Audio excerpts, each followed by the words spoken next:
சுவாமியே சரணமையப்பா. அகிலாண்ட கோடி பிரம்மாண்ட நாயகனே சரணமையப்பா. காசி ராமேஸ்வரம் பாண்டி மலையாள மலர்த்தியால் என் ஸ்ரீ தர்ம சாஸ்தாவே சரணமையப்பா. ஐயப்ப சாமியின் மகிமை பாகம் 66.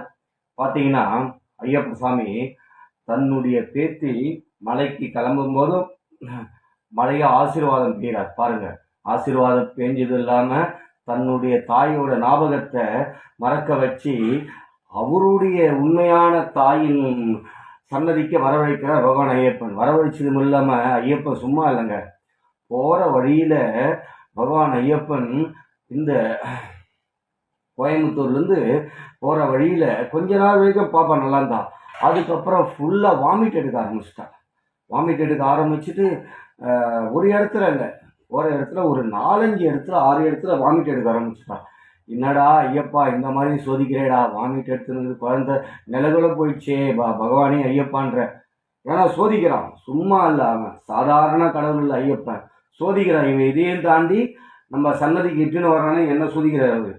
அப்போ என் கூட இருந்த என்னோட ஒரு குருசாமி பெருசுலாம் இருந்தாங்க, எல்லாரும் திட்டுறாங்க, சாமி ஒரு பச்சை குழந்தை 8 2.5 வயசு குழந்தை, உங்களுக்குலாம் என்ன சாமி அறிவு இருக்கா, அறிவில்ல சாமி, என்னதான் நீ ஐயப்ப இது வந்தால் கூட இவன் இந்த மாதிரி இட்டாரியை சொல்லிட்டு நான் இட்டுன்னு போகிற கன்னிசாமிலேருந்து எல்லாரும் திட்ட ஆரம்பிச்சிட்டாங்க.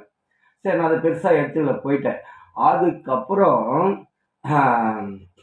நம்ம ஐயன் மலை மேலே நம்ம பம்பாவுக்கு போகிற பஸ்ஸில் ஏறியாச்சு. பம்பா சைடாக போகுது, மழை நைட்டு நிற்குது. கரெக்டாக பார்த்தீங்கன்னா ஒரு 12:30 மணி இருக்கும். அந்த இடத்துல நின்று மறுபடியும் பாப்பா வாமிட் எடுக்கிறா, நிலகுல போயிடுச்சு பாப்பா. என்னடா என்னை மறுபடியும் எல்லாரும் என்னை 4 பேர் திட்ட ஆரம்பிச்சிட்டாங்க. ஏன்னா நான் 4 பேருக்கு வந்து திட்ட ஆரம்பிச்சிட்டாங்க. எனக்கு என்னதான் குருசாமியாக இருந்தாலும், என்ன சாமி உங்களுக்கு குருசாமியாக இருந்தாலும் உங்களுக்கு கொஞ்சம் கூட அறிவு இல்லையா அப்படின்னு சொல்லிட்டு பயங்கரமாக திட்ட ஆரம்பிச்சிட்டாங்க அந்த இடத்துலையும்.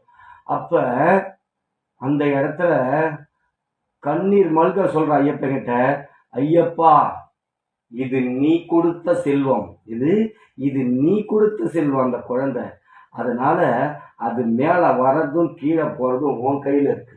எப்படி அது மேலே உன்னை பார்க்கறதும் கீழே போகிறதும் உன் கையில் இருக்குது. ஏன்னா நீ கொடுத்த செல்வம், அதை நான் பெற்றெடுக்கல, நீ பெற்றெடுக்க வச்ச அந்த குழந்தை உன்னுடைய குழந்தை.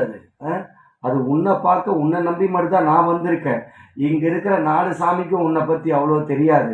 ஏன்னா 4 வயசுலேருந்து உன்னை பற்றி அறிந்தவன், உன் கருவறையிலிருந்து நான் வந்தவன்.